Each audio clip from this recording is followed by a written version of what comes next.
Good morning friends, ನಾನು ನಿಮ್ಮ ವಿದ್ಯಾರಾಣಿ. ಧ್ಯಾನವೆಂದರೆ ಅಂತರ್ಪ್ರಯಾಣ. ಧ್ಯಾನವೆಂದರೆ ನಮ್ಮಲ್ಲಿ ಮೊದಲೇ ಅಡಗಿರುವ ಜ್ಞಾನವನ್ನು ಕಂಡುಕೊಳ್ಳುವಿಕೆ. ಧ್ಯಾನವೆಂದರೆ ಒಂದು ಅಭ್ಯಾಸ. ನಮ್ಮ ಮನಸ್ಸನ್ನು ಗೊಂದಲಗಳಿಂದ ದೂರ ತಂದು ಸ್ಪಷ್ಟತೆಯ ಕಡೆಗೆ ಒಗ್ಗೂಡಿಸುವುದೇ ಧ್ಯಾನ. ಧ್ಯಾನ ಮಾಡುವ ವಿಧಾನ ತಮಗೆಲ್ಲರಿಗೂ ಗೊತ್ತು. ಧ್ಯಾನದ ಒಂದು ಸ್ಥಿತಿಯಲ್ಲಿ ಕುಳಿತ ನಂತರ ನಾವೇನು ಮಾಡಬೇಕು? ಇದು ತುಂಬ ಜನರ ಪ್ರಶ್ನೆ. ನಿಮ್ಮ ಯಾವುದೇ ಸಂಕಲ್ಪ ಅಥವಾ ಕನಸಿನ ಬಗ್ಗೆ ಆಲೋಚಿಸಿ. ಯಾವುದನ್ನು ನೀವು ವಾಸ್ತವವಾಗಿ ಮಾಡಿಕೊಳ್ಳಲು ಇಚ್ಛಿಸ್ತಿದ್ದೀರೋ, ನಿಮ್ಮ ಯಾವುದೇ ಕನಸನ್ನು ನನಸಾಗಿಸಿಕೊಳ್ಳಲು ಬಯಸ್ತಿದ್ದೀರೋ ಅದನ್ನು ಆಲೋಚಿಸಿ. ಯಾವುದೇ ವಿಷಯ ಟೆಕ್ನಾಲಜಿಯಾಗಿ ಬದಲಾಗುವವರೆಗೂ ಮಾತ್ರ ಚಮತ್ಕಾರವಾಗಿ ಉಳಿಯುತ್ತೆ.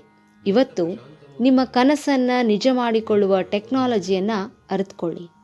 ಕ್ವಾಂಟಮ್ ಫೀಲ್ಡ್ ನಮ್ಮೆಲ್ಲರ ಇಷ್ಟಗಳನ್ನು ನನಸಾಗಿಸೋ ಅಸಾಮಾನ್ಯ ಸಾಮರ್ಥ್ಯವುಳ್ಳ ಜಗತ್ತು. ನಿಮ್ಮ ಕೆಲಸವೇನೆಂದರೆ ನಿಮ್ಮ ವರ್ತಮಾನ ಸಾಮರ್ಥ್ಯವನ್ನು ಕ್ವಾಂಟಮ್ ಫೀಲ್ಡ್ನ ಸಾಮರ್ಥ್ಯದ ಜೊತೆಗೆ ಸರಿಹೊಂದಿಸಿಕೊಳ್ಳೋದು.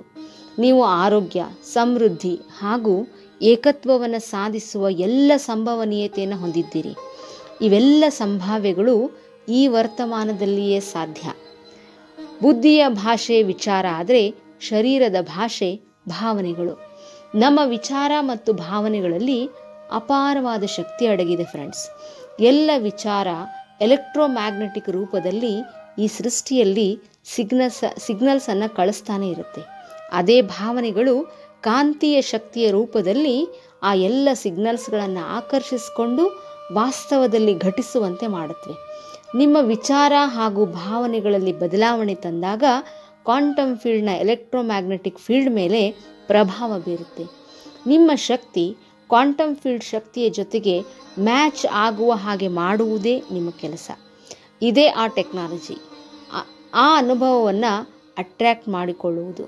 ಫಾರ್ ಎಕ್ಸಾಂಪಲ್, ನಿಮ್ಮ ಜೀವನದಲ್ಲಿ ಅಬಂಡೆಂಟ್ ಆಗಿ ಸಂಪತ್ತು ಬಂದರೆ ನೀವೇನೇನು ಮಾಡ್ತೀರಿ?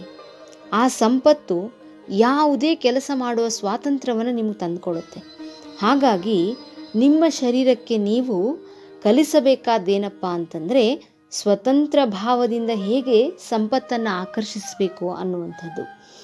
ಸೂಕ್ಷ್ಮ ಶಕ್ತಿಯ ಕೇಂದ್ರವೇ ಭೌತ ಜಗತ್ತನ್ನು ಚಲಾಯಿಸುತ್ತೆ. ಆದ್ದರಿಂದ ನಿಮ್ಮ ಶಕ್ತಿಯನ್ನು ಸ್ಥೂಲತೆಯಿಂದ ಸೂಕ್ಷ್ಮತೆಯ ಕಡೆಗೆ ತರಬೇಕು. ನಿಮ್ಮ ಶಕ್ತಿಯೇ ಪ್ರಾಪ್ತಿಯ ಮಾರ್ಗ. ನಿಮ್ಮ ಮನೋಕಾಮನೆ ಮತ್ತು ಭಾವನೆಗಳಿಗೆ ರೂಪ ನೀಡಿ ದೀರ್ಘ ಸಮಯ ಆ ಭಾವನೆಗಳ ಪ್ರಬಲತೆಯನ್ನು ಸಂಕಲ್ಪಗಳನ್ನು ಸಾಕಾರಗೊಳಿಸುವ ಶಕ್ತಿಯನ್ನಾಗಿ ಮಾಡಿಕೊಳ್ಬೇಕು. ಇದೇ ಸೃಷ್ಟಿ ನಿಯಮ. ಯದ್ಭಾವಂ ತದ್ಭವತಿ. ನಿಮ್ಮ ಭಾವನೆಯೇ ಪ್ರಾರ್ಥನೆ. ನೀವು ಭಾವನೆಗಳನ್ನು ನಿಮ್ಮ ಪರಿಕಲ್ಪನೆಗಳಲ್ಲಿ ಯಾವಾಗ ತರುತ್ತೀರೋ, ಅನುಭವಿಸುತ್ತೀರೋ, ಆ ದಿನ ನಿಮ್ಮ ಕೈಯಲ್ಲಿ ಎಲ್ಲವನ್ನು ಪಡಿತೀರಿ. ಇದೇ ರಹಸ್ಯ.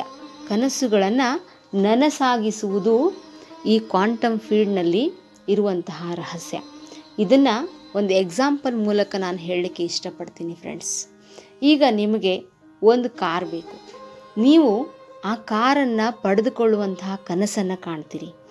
ಆ ಕಾರನ್ನು ಪಡೆದುಕೊಳ್ಬೇಕಾದ್ರೆ ಅದನ್ನು ಪಡೆದುಕೊಳ್ಬೇಕು ಅನ್ನೋ ಭಾವನೆ, ಅದು ಪಡೆದುಕೊಂಡ ಮೇಲೆ ನೀವು ಏನು ತೃಪ್ತಿಯನ್ನು ಪಡ್ತೀರಿ ಅನ್ನುವಂತಹ ಭಾವನೆಯನ್ನು ನೀವು ಫೀಲ್ ಮಾಡಿಕೊಳ್ರಿ ಹೊರತು ಅದು ಹೇಗೆ ಬರುತ್ತೆ, ಯಾವಾಗ ಬರುತ್ತೆ, ಯಾಕೆ ಬರುತ್ತೆ, ಇದೆಲ್ಲವನ್ನು ಆಲೋಚಿಸೋದನ್ನು ಬಿಟ್ಬಿಡ್ರಿ. ಭಾವನೆಗಳಿಗೆ ತುಂಬಾ ಶಕ್ತಿ ಇರುತ್ತೆ. ಭಾವನೆಗಳು ನೀವು ಕಂಡಂತಹ ಕಲ್ಪನಾ ಶಕ್ತಿಯನ್ನು, ಕಲ್ಪನೆಗಳನ್ನು ಅಟ್ರ್ಯಾಕ್ಟ್ ಮಾಡಿಕೊಂಡು ವಾಸ್ತವವನ್ನಾಗಿ ಮಾಡುತ್ತವೆ. ಹಾಗಾಗಿ ನೀವು ಕ್ವಾಂಟಮ್ ಫೀಲ್ಡ್ಗೆ ಒಂದು ವಿಚಾರವನ್ನು ಹರಿಬಿಟ್ಟ ತಕ್ಷಣ ಅದನ್ನು ಭಾವನೆಗಳಿಂದ ಅಟ್ರ್ಯಾಕ್ಟ್ ಮಾಡಿಕೊಂಡು ವಾಸ್ತವವನ್ನಾಗಿ ಮಾಡಿಕೊಳ್ಳುವಂತೆ ಮಾಡಬೇಕು ಅಂತಂದರೆ ನೀವು ಯಾವಾಗಲೂ ನಿಮಗೇನು ಬೇಕೋ ಅದನ್ನು ಪಡೆದಿದ್ದೀವಿ ಅನ್ನೋ ಭಾವನೆಯಲ್ಲಿ ಇರಬೇಕು. ಹಾಗಾದರೆ ಧ್ಯಾನದಲ್ಲಿ ನಾವೇನು ಮಾಡಬೇಕು? ಈಗ ನಾವು ಹಂತ ಹಂತವಾಗಿ ಅದನ್ನು ನೋಡ್ತಾ ಹೋಗೋಣ. ಇವತ್ತಿನ ವಿಡಿಯೋದಲ್ಲಿ ನಾನು ಧ್ಯಾನದಲ್ಲಿ ಮೊಟ್ಟ ಮೊದಲಿಗೆ ಏನು ಮಾಡಬೇಕು ಅನ್ನುವಂತಹ ಒಂದು ವಿಚಾರವನ್ನು ಮಾತ್ರ ಪ್ರಸ್ತಾಪ ಮಾಡ್ತಾ ಇದ್ದೀನಿ ಫ್ರೆಂಡ್ಸ್. ನೀವು ಧ್ಯಾನಕ್ಕೆ ಕುಳಿತ ತಕ್ಷಣ, ಧ್ಯಾನ ಸ್ಥಿತಿಯಲ್ಲಿ ನಿಮ್ಮ ದೇಹದ ಒಂದು ಪೋಶ್ಚರನ್ನು ತಂದುಕೊಂಡ ತಕ್ಷಣ ಮೊದಲು ನಿಮ್ಮ ಜಾಗೃತಿಯನ್ನು ನಿಮ್ಮ ಕಡೆಗೆ ಸೆಳೆದುಕೊಂಡು ಬನ್ನಿ. ಅಂದರೆ ನೀವು ಕುಳಿತ ಕಡೆಯಿಂದ ಮೊದಲು ನಿಮ್ಮ ಕೆಲಸಗಳನ್ನು ಮರೆತುಬಿಡಿ, ನಿಮ್ಮ ಜೀವನವನ್ನು ಮರೆತುಬಿಡಿ. ನಿಮ್ಮ ಒಂದು ನಾಳಿನ ಪ್ಲ್ಯಾನ್ಸ್ಗಳನ್ನು, ಅದರ ಬಗೆಗಿನ ಆಲೋಚನೆಗಳನ್ನು, ಅದಾಗುತ್ತೋ ಬಿಡುತ್ತೋ ಅನ್ನೋ ಭಯಗಳನ್ನು ಮರೆತುಬಿಡಿ. ಭೂತಕಾಲದಲ್ಲಿ ನಡೆದಂತಹ ಕೆಟ್ಟ ಘಟನೆಗಳನ್ನು, ಕಹಿ ನೆನಪುಗಳನ್ನು ಮರೆತುಬಿಡಿ. ಒಂದಷ್ಟು ಸೆಕೆಂಡುಗಳಲ್ಲಿ ನೀವಿರುವ ಜಾಗದಲ್ಲಿಯೇ ನಿಮ್ಮ ಜೊತೆಗೆ ನಿಮ್ಮ ಮನಸ್ಸನ್ನು ತಂದುಕೊಳ್ಳಿ ಫ್ರೆಂಡ್ಸ್. ಈಗ ನಿಮ್ಮ ಜಾಗೃತಿಯನ್ನು ನಿಮ್ಮ ಮೂಗಿನ ಕಡೆಗೆ ತನ್ನಿ. ನಿಮ್ಮ ಸಹಜವಾದ, ಸರಳವಾದ, ಸಾಮಾನ್ಯ ಗತಿಯಲ್ಲಿ ನಡೆಯುತ್ತಿರುವಂತಹ ಶ್ವಾಸದ ಜೊತೆಗೆ ಇರಿ. ಶ್ವಾಸವನ್ನು ಒಳ ತೆಗೆದುಕೊಳ್ಳೋದನ್ನು ಗಮನಿಸಿ, ಶ್ವಾಸವನ್ನು ಹೊರಬಿಡೋದನ್ನು ಗಮನಿಸಿ. ಹೀಗೆ ವರ್ತಮಾನದಲ್ಲಿ, ಈ ವರ್ತಮಾನದ ಕ್ಷಣ ನಿಮ್ಮ ಒಂದು ಐಡೆಂಟಿಟಿ, ನಿಮ್ಮ ಹೆಸರು, ನಿಮ್ಮ ಹುದ್ದೆ, ನಿಮ್ಮ ಸ್ಥಿತಿಗತಿ, ಸಮಾಜದಲ್ಲಿ ನಿಮ್ಮ ಸ್ಥಾನಮಾನ, ಇದ್ಯಾವುದನ್ನು ಗಮನಿಸಬೇಡಿ. ನಿಮ್ಮ ವ್ಯಕ್ತಿತ್ವ, ನೀವೆಂತಹ ವ್ಯಕ್ತಿತ್ವದವರು, ನಿಮ್ಮ ಹಿನ್ನೆಲೆ ಏನು, ಮುನ್ನೆಲೆ ಏನು, ಯಾವುದನ್ನು ಆಲೋಚಿಸಬೇಡಿ. ನಿಮ್ಮ ತಾರ್ಕಿಕ ಮನಸ್ಸಿಗೆ, ಅಂದರೆ ಅನಾಲಿಟಿಕಲ್ ಮೈಂಡಿಗೆ, ಅದು ನಿಮ್ಮ ವ್ಯಕ್ತಿತ್ವದೇ ಒಂದು ವಿಸ್ತಾರವಾದ ರೂಪ. ನಿಮಗೊಂದು ಅನಾಲಿಟಿಕಲ್ ಮೈಂಡ್ ಇದೆ, ಒಂದು ತಾರ್ಕಿಕವಾದ ಬುದ್ಧಿ ಇದೆ ಅನ್ನೋದನ್ನೇ ಮರೆತುಬಿಡಿ. ಎಲ್ಲ ಸ್ಥಳ, ವಸ್ತು, ಕಾಲ, ಘಟನೆಗಳಿಂದ ನಿಮ್ಮ ಏಕಾಗ್ರತೆಯನ್ನು ವಾಪಸ್ ತಂದುಕೊಳ್ಳಿ. ಕೇವಲ ನಿಮ್ಮ ಸಹಜವಾದ, ಸರಳವಾದ, ಸಾಮಾನ್ಯ ಗತಿಯಲ್ಲಿ ನಡೆಯುತ್ತಿರುವಂಥ ಶ್ವಾಸವನ್ನು ಗಮನಿಸ್ತಾ ಹೋಗಿ. ನಿಮ್ಮ ಶ್ವಾಸ ಬಿಸಿಯಾಗಿದೆಯೋ, ತಣ್ಣಗಾಗಿದೆಯೋ ಗಮನಿಸಿ. ಯಾವ ಹೊರಳೆಯಿಂದ ಶ್ವಾಸವನ್ನು ತೆಗೆದುಕೊಳ್ಳುತ್ತಿದ್ದೀರಿ, ಯಾವ ಹೊರಳೆಯಿಂದ ಬಿಡುತ್ತಿದ್ದೀರಿ ಗಮನಿಸ್ತಾ ಹೋಗಿ. ಕೇವಲ ನಿಮ್ಮ ಶ್ವಾಸವೇ ನಿಮ್ಮ ಗುರು. ಶ್ವಾಸದ ಜೊತೆಗೆ ಇರೋದನ್ನು ರೂಢಿಸಿಕೊಳ್ಳಿ ಫ್ರೆಂಡ್ಸ್. ನಿಧಾನವಾಗಿ ಶ್ವಾಸವನ್ನೇ ಗಮನಿಸ್ತಾ ಹೋದಾಗೆಲ್ಲ ನೀವು, ನಿಮ್ಮ ದೇಹವೇ ಸುಳ್ಳು, ನಿಮ್ಮ ದೇಹದ ಭಾಗಗಳು ಸುಳ್ಳು, ನಿಮ್ಮ ಸುತ್ತಮುತ್ತಲಿನ ಜಗತ್ತೇ ಸುಳ್ಳು, ಕೇವಲ ನಿಮ್ಮ ಶ್ವಾಸವೇ ಸತ್ಯ ಅನ್ನುವ ಅನುಭವಕ್ಕೆ ಬರುತ್ತೀರಿ. ಅಲ್ಲಿಯವರೆಗೂ ನಿಮ್ಮ ಶ್ವಾಸದ ಜೊತೆಗೆ ನೀವಿರಿ.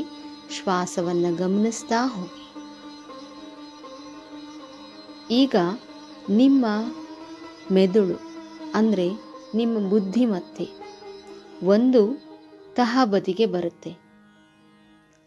ನಿಮ್ಮ ಬುದ್ಧಿಮತ್ತೆಯನ್ನು ನಿಮ್ಮ ಕಂಪನಗಳಿಗೆ ಹೊಂದಿಸಿಕೊಳ್ಳೋದಕ್ಕಾಗಿ ನಾವು ಮೊದಲು ಶ್ವಾಸದ ಕಡೆಗೆ ಗಮನ ಕೊಡ್ತಾ ಹೋಗಬೇಕು. ಎಲ್ಲವನ್ನ ಮರೆತು ಕೇವಲ ಶ್ವಾಸವನ್ನೇ ಸತ್ಯ ಎಂದು ಫಾಲೋ ಮಾಡೋದನ್ನು ಕಲಿಬೇಕು ಫ್ರೆಂಡ್ಸ್.